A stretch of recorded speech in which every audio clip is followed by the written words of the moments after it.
Belagavi DCC bank ಚುನಾವಣಾ ರಣಕಣ ರಾಜಕೀಯ ವೈರಿಗಳಿಗೆ shock ಕೊಟ್ಟಿದ್ದಾರೆ ಜಾರಕಿಹೊಳಿ ಬ್ರದರ್ಸ್. ಸೈಲೆಂಟ್ ಆಗಿಯೇ ಡಿಸಿಸಿಯಲ್ಲಿ ಕತ್ತಿ ಸೌದಿ ಬಣಕ್ಕೆ ಇದು ಶಾಕ್ ಅಂತ ಹೇಳ್ಬೋದು. 16 ನಿರ್ದೇಶಕ ಸ್ಥಾನದಲ್ಲಿ 6 ನಿರ್ದೇಶಕರು ಅವಿರೋಧವಾಗಿ ಆಯ್ಕೆಯಾಗಿದ್ದಾರೆ. ಜಾರಕಿಹೊಳಿ ಬ್ರದರ್ಸ್ ಪೆನಲ್ 6 ಜನರ ಆಯ್ಕೆಯಾಗಿದೆ. ಈಗ ಅವಿರೋಧವಾಗಿ ಯಾವುದೇ ವಿರೋಧ ಇಲ್ಲದೆ ಎದುರಾಳಿಗಳು ನಾಮಪತ್ರ ಸಲ್ಲಿಸದ ಹಿನ್ನೆಲೆ ಈ ರೀತಿ ಆಯ್ಕೆಯಾಗಿದ್ದಾರೆ. ನಾಯಕರು ಅವಿರೋಧವಾಗಿ ಆಯ್ಕೆ ಆಗ್ತಿದ್ದಂತೆ ವಿಜಯೋತ್ಸವ ಆಚರಿಸಿದರು. ಜಾರಕಿಹೊಳಿ ಬ್ರದರ್ಸ್ ಬೆಂಬಲಿಗರು ಸಂಭ್ರಮಾಚರಣೆ ತೇಲಾಡಿಬಿಟ್ರು. ಡಿಸಿಸಿ ಬ್ಯಾಂಕ್ ಮುಂದೆ ಬಣ್ಣ ಹಚ್ಚಿ ಪಟಾಕಿ ಹಚ್ಚಿ ಸಂಭ್ರಮವನ್ನು ಪಟ್ಟಿದ್ದಾರೆ. ನೋಡಿ, ಹಾಗಾದರೆ ಯಾರ್ಯಾರು ಆಯ್ಕೆಯಾಗಿದ್ದಾರೆ ಅವಿರೋಧವಾಗಿ ಅನ್ನೋದನ್ನು ಕೂಡ ನಾವು ಇಲ್ಲಿ ನೋಡ್ತಾ ಹೋಗೋಣ.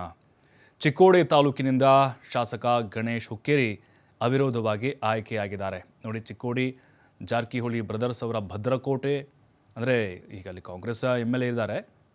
ಭದ್ರಕೋಟೆ ಮತ್ತು MP ಕೂಡ ಅವರ ಪುತ್ರನೇ ಇದ್ದಾರೆ.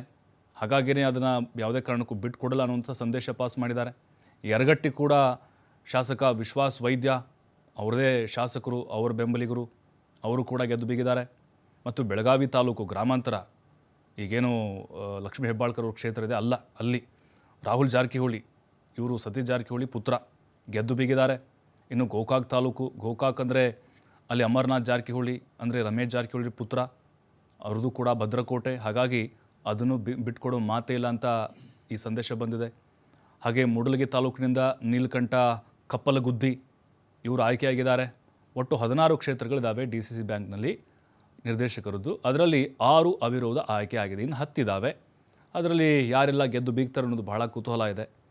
ಇನ್ನು ಇಲ್ಲಿ ಸೌದಿ ಮತ್ತು ಕತ್ತಿ ಬ್ರದರ್ಸ್ಗೆ ಮತ್ತು ರಾಜು ಕಾಗೆ ಅವರು ಕೂಡ ನಾಮಿನೇಷನ್ ಹಾಕಿದ್ದಾರೆ ಈಗ ಕಾಗವಾಡದಿಂದ.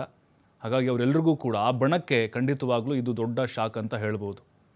ಆದರೆ ಕುತೂಹಲ ಇರೋದೀಗ 16ರಲ್ಲಿ ಯಾರು ಎಷ್ಟು ಸ್ಥಾನವನ್ನು ಗಳಿಸ್ತಾರೆ ಅಂತೇಳಿ. ಯಾಕೆಂದರೆ ಈಗಾಗಲೇ ಹುಕ್ಕೇರಿ ವಿದ್ಯುತ್ ಸಹಕಾರ ಸಂಘ ಚುನಾವಣೆಯಲ್ಲಿ ಕತ್ತಿ ಬ್ರದರ್ಸ್ ಗೆದ್ದು ಬೀಗಿದ್ರು.